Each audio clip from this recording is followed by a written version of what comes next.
Hello' and welcome back to my channel. আজি আপোনালোকক এটা জলপাইৰ ৰেচিপি দেখাম বুলি ভাবিছোঁ। ই হৈছে জলপাই। মায়ে কালি বজাৰৰ পৰা লৈ আহিছে। 1.5 কিলো আছে ইয়াত। ইয়াৰ পৰাই মই আচাৰ তৈয়াৰ কৰিম। এতিয়া মই এইখিনি অকণমান ফালি দিম যাতে বইল কৰিলে নিমখটো সোমাই যায়। মই গোটেইখিনি এনেকৈ ফালি ল'ম। মই গোটেইখিনি ফালি ল'লোঁ আৰু এইকেইটা বেলেগকৈ থৈছোঁ কেঁচাই খাবলৈ। এতিয়া ইয়াত অকণমান নিমখ দিম আৰু গৰম পানী দি এইখিনি বইল কৰি ল'ম। এইখিনি গেছত পাতি দিছোঁ। এইখিনি উতলি আছে, ইয়াৰ কালাৰটো চেঞ্জ হৈছে, তাৰমানে এইখিনি বইল হৈ গৈছে।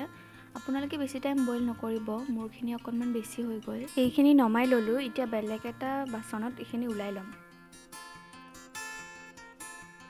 এতিয়া মই এইখিনি সৰু সৰুকৈ কাটি ল'ম।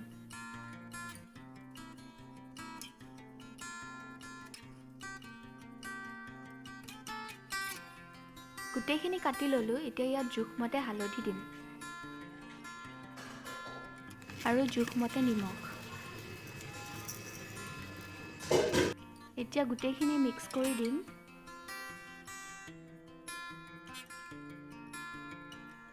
এতিয়া গোটেইখিনি ডলা এখনত উলিয়াই দি ৰ'দত দিম। বেছি শুকাবও নালাগে, নহ'লে আচাৰটো টাইট হৈ যায়। এতিয়া এইখিনি অকণমান বহল কৰি দিছোঁ। ৰ'দটোৰ ওপৰত কথা, কিমান ৰ'দৰ তাপ। অকণমান পানীখিনি শুকাই যোৱা, মানে ভিজা ভাৱটো যোৱালৈকে এইখিনি শুকাই ল'ম। এতিয়া এইখিনি আমাৰ ভাইটিয়ে টিঙৰ ওপৰত দি দিছে। এইখিনি এতিয়া অলপ লাৰি দিম।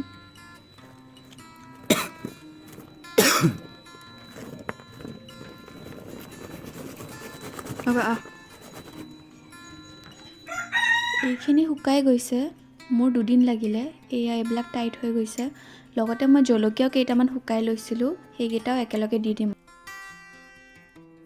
এতিয়া মই মছলাখিনি ৰেডি কৰি ল'ম। তাৰ কাৰণে মই কেৰাহীখন পাতি দিছোঁ। তাত দিছোঁ কেইটামান শুকান জলকীয়া, এচামুচ চফ, এচামুচ আজৱাইন আৰু এচামুচ পাঁচফোৰণ। ইয়াৰ সেমেকা ভাৱটো যোৱালৈ এইখিনি অকণমান ভাজি ল'ম। এইখিনি ভজা হৈ গ'ল। এতিয়া এইখিনি ওলাই অলপ ঠাণ্ডা হ'ব দিম। মছলাখিনি গুড়ি কৰি ল'লোঁ। এতিয়া আৰু বেছি কাম নাই, এইখিনি মিক্স কৰি দিলেই হ'ল। মই এটা গ্লাছৰ জাৰ ৰেডি কৰি লৈছোঁ। ইয়াত অকণো পানী থাকিব নালাগিব, নহ'লে আচাৰখিনি বেয়া হৈ যাব। আৰু ইফালে মছলাখিনি আৰু ইফালে শুকাই লোৱা জলপাইখিনি।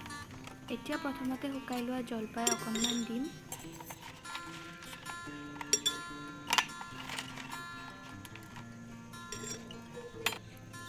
তাৰপিছত গুড়ি কৰি থোৱা মছলা অকণমান দি দিম। ছেম প্ৰচেছ মই আকৌ ফ'ল' কৰিম। অকণমান জলপাই দিম, তাৰ ওপৰত আকৌ মছলা। বহুতে বেলেগ এটা পাত্ৰত মছলা, জলপাই আৰু তেল একেলগে মিক্স কৰি লয়, তাৰপিছত জাৰত সোমাই থয়, কিন্তু মই এনেকেই বনাওঁ।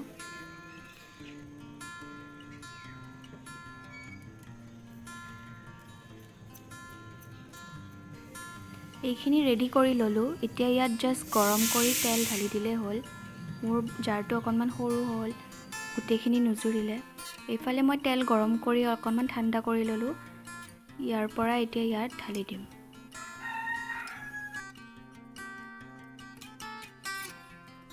তেল গোটেইখিনি ঢালা হৈ গ'ল। এতিয়া ইয়াত কৰিবলগীয়া একো নাই, জাষ্ট মাজে মাজে ৰ'দ দেখাই থাকিলে হ'ল। তাৰপিছত এইখিনি খাব পৰা হৈ যাব।